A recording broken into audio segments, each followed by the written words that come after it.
हमने अमेरिका को ये क्यों नहीं कहा कि जब आप दोहा में तालिबान के साथ एग्रीमेंट कर रहे हो तब भारत की भूमिका का क्या? भारतीय जनता पार्टी तालिबान का उपयोग जब लोकल राजनीति में करती है तो फिर आपको तालिबान के खिलाफ जहर उगलना होता है। क्या आने वाले चुनाव में 2024 तक तालिबान का डर दिखा दिखा के हिंदू मुसलमान पोलराइजेशन किया जाएगा? नमस्कार, स्वागत है आपका हिंद वॉइस में। लेकर आया हूं आपका अपना कार्यक्रम अशोक वानखड़े बोलता है। अशोक वानखड़े बोलता है तो फिर अशोक वानखड़े तोलता भी है। इस बार कौन तुलेगा? तुलेगा हमारा विदेश मंत्री, तुलेगी हमारी विदेश नीति। विदेश मंत्री और विदेश नीति मैं इसलिए कह रहा हूं क्योंकि एक ऐसी जगह जहां हम बहुत अच्छे कंफर्टेबल पोजीशन पे थे, आज हम मार खाते नजर आ रहे हैं। मैं बात अफगानिस्तान की कर रहा हूं। अफगानिस्तान में तालिबान का आना, अमेरिका का चला जाना, रशिया का तालिबान का साथ देना, चाइना का तालिबान को मान्यता देना, पाकिस्तान को तालिबान का साथ देना ही नहीं, उनके पूरे लॉजिस्टिक अपने यहाँ से चलाना, ये बात भारत के लिए बहुत बड़ी पराजय है, ऐसा मैं मानता हूँ। तालिबान मुस्लिम आतंकवाद, पाकिस्तान, इन सब से जोड़ते हुए हम ये ना सोचे कि जो पाकिस्तान है वही तालिबान है। मैं तालिबान के उस वक्तव्य की तरफ भी ध्यान खींचना चाहता हूं आपका कि जब जम्मू कश्मीर के इशू पे पाकिस्तान ने तालिबान का साथ लेना चाहा तो तालिबान ने दो टुक जवाब दिया और कहा कि जम्मू कश्मीर ये भारत का अंदरूनी मामला है, इसमें हमको मत घसीटने किसी भी हालत में, क्योंकि तालिबान कतई भारत को अपना दुश्मन नहीं मानता। वो बार बार कहता है कि जो भारत ने अफगानिस्तान के लिए किया वो वंदनीय है और उसे और भी भारत की मदद चाहिए। लेकिन मुझे लगता है कहीं ना कहीं हम अमेरिका के छाते के नीचे जाके बैठ गए।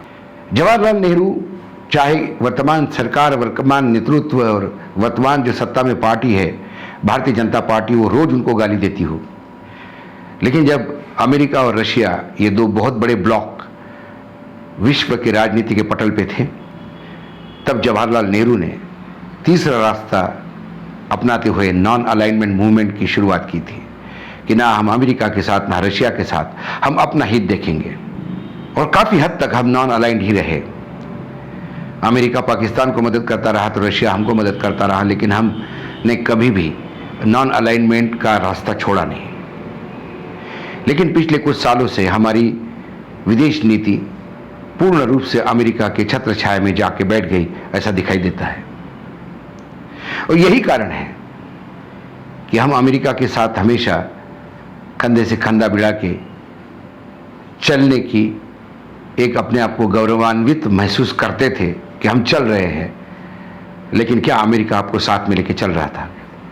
2018 में जब दोहा में अमेरिका ने तालिबान के साथ एग्रीमेंट किया और तय किया कि अमेरिका अफगानिस्तान से निकल जाएगी, तालिबान ह्यूमन राइट्स वायलेशन नहीं करेगा, तालिबान अमेरिकन आर्मी पे हमले नहीं करेगा, तालिबान वो कुछ नहीं करेगा जिसकी वजह से अमेरिका अफगानिस्तान आया था। तालिबान ने सभी शर्तें मान ली। तालिबान समझ चुका था कि अमेरिका थक चुका है। तालिबान जो 20 साल पहले था वो आज भी है। तालिबान सुधरा नहीं, ना सुधरेगा। लेकिन तालिबान अफगानिस्तान की लड़ाई लड़ रहा था, लड़ने की बात कर रहा था और लड़ रहा है, वहां तक तो ठीक है। लेकिन सत्ता में बैठने के बाद उसे अफगानिस्तान चलाना भी होगा। वो इस बात को भी जानता है कि चाइना का पैसा जब आता है तो साथ में इतना बड़ा चीज लेके आती है कि आने वाले समय में आप पूर्ण रूप से चाइना के अंडर चले जाते हो और एक चाइना की कॉलोनी बन के रह जाते हो। विश्व के कई देश ऐसे हैं जिन्होंने चाइना का पैसा वापस करने के लिए सारे प्रोजेक्ट छोड़ दिए। क्या ये तमाम बातें जो अफगानिस्तान के जो तालिबानी है वो नहीं समझ रहे? सब समझ रहे हैं। लेकिन वर्तमान में उन्हें पैसे की जरूरत थी, वर्तमान में उन्हें शस्त्रों की जरूरत थी, वर्तमान में उसे किसी ना किसी की एक मान्यता की जरूरत थी, तो उन्होंने चाइना का हाथ पकड़ा। भारत की स्थिति ऐसी है कि अफगानिस्तान में भारत यदि अपनी जो पैर हमने रखे थे वो उखड़ गए तो चाइना के लिए वो जो रोड का उनका जो प्रोजेक्ट है जो पाकिस्तान होते हुए, अफगानिस्तान होते हुए यूरोप तक जाएगा, उससे भारत का बहुत बड़ा आर्थिक हित पे मार बैठ सकती है। दूसरी ओर लिथियम के जो भंडार है अफगानिस्तान में, लिथियम के जो विश्व के भंडार है उस पे 80% लिथियम तो चाइना ने कब्जा कर रखा है। जो भंडार अभी अनटच्ड है, अनछुए है अफगानिस्तान में, उस पे चाइना का कब्जा करीब करीब तय मानना चाहिए। तो आने वाले समय में जहाँ जहाँ लिथियम बैटरी का उपयोग होता है, और हमारे यहाँ तो लिथियम बैटरी हम हर चीज़ में उपयोग में लाते हैं, क्योंकि वर्तमान में उससे ज़्यादा कोई और एफिशिएंट बैटरी दिखती नहीं। तो प्रोडक्ट भला ही आपका हो, लेकिन आपको बैटरी चाइना की लगानी पड़ेगी। आने वाले समय में चीज़ तो यही दिखती है। तो चाइना क्या आपकी इकोनॉमी को ऐसा कंट्रोल करेगा? इतनी दूरदृष्टि यदि चाइनीज रख सकते तो हम क्यों नहीं रख सकते? हमने अमेरिका को ये क्यों नहीं कहा कि जब आप दोहा में तालिबान के साथ एग्रीमेंट कर रहे हो तब भारत की भूमिका का क्या? तब भारत की भूमिका के लिए क्यों जगह तय नहीं हुई? पाकिस्तान बहुत कॉशियस चल रहा है। पाकिस्तान को ये पता है कि तालिबान कल पाकिस्तान में भी घुस सकता है और पाकिस्तान के लिए भी बहुत तकलीफ खड़ा कर सकता है। तो पाकिस्तान की स्थिति ना छोड़ने, निगलने ना उगलने वाली है। उनको तो मजबूरी में साथ देना ही है, क्योंकि बॉर्डरिंग कंट्री है। ये सब एक तरफ चल रहा है विश्व के पटल पर। बार बार हमारे विदेश मंत्री कहते हैं कि हम वेट एंड वॉच की पॉलिसी तय कर रहे हैं। कब तक वेट एंड वॉच की पॉलिसी तय करेंगे? अब तो गुरु ग्रंथ साहब भी वहां से आ गए हैं। अब वहां भारत का बचा क्या है?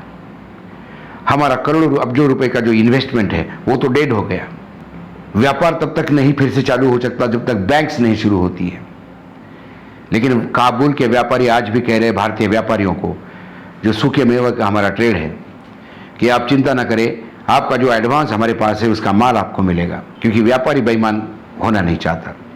वो भारत उसके लिए बहुत बड़ा मार्केट है। लेकिन हम कब तक वेट एंड वॉच करेंगे? और ये वेट एंड वॉच करने के बाद भी हमारी स्थिति वहां ठीक हो सकती है, लेकिन भारतीय जनता पार्टी तालिबान का उपयोग जब लोकल राजनीति में करती है तो फिर आपको तालिबान के खिलाफ जहर उगलना होता है। जब आप तालिबान के खिलाफ जहर उगलते हो तो फिर तालिबान से आप अपेक्षा क्या करोगे कि वो क्या करेगा? जब उत्तर प्रदेश के देवबंद में एसटीएफ का कार्यशाला खुलती है या वर्कशॉप खुलता है, एक ऑफिस खुलता है, डीजी पुलिस कहते हैं कि देवबंद जो है वो उत्तराखंड और हरियाणा के बॉर्डर जहां लगते हैं यूपी के, वहां ऐसा स्ट्रेटेजिक पॉइंट है कि वहां एक एसटीएफ का कार्यालय होना बहुत जरूरी था। लेकिन भारतीय जनता पार्टी के जो प्रवक्ता है और खासकर मुख्यमंत्री योगी के मीडिया एडवाइजर ने ट्वीट किया कि अफगानिस्तान में तालिबान ने कब्जा कर लिया, लेकिन एक अच्छी खबर भारत में भी है कि देवबंद में एसटीएफ का कार्यालय खुल गया। क्या आने वाले चुनाव में 2024 तक तालिबान का डर दिखा दिखा के हिंदू मुसलमान पोलराइजेशन किया जाएगा? क्या आप समझते हैं हम अभी भी उसी 17वीं सदी में हैं, जहां घोड़े पे कोई भी उठ के कहां से चला आएगा? जब अफगानिस्तान के लुटेरों ने भारत पे हमला बोल दिया तब हिंदुस्तान अफगानिस्तान के बॉर्डर तक था। राजपूताना अलग, पंजाब अलग, अवध अलग, मराठे अलग, दक्खन अलग।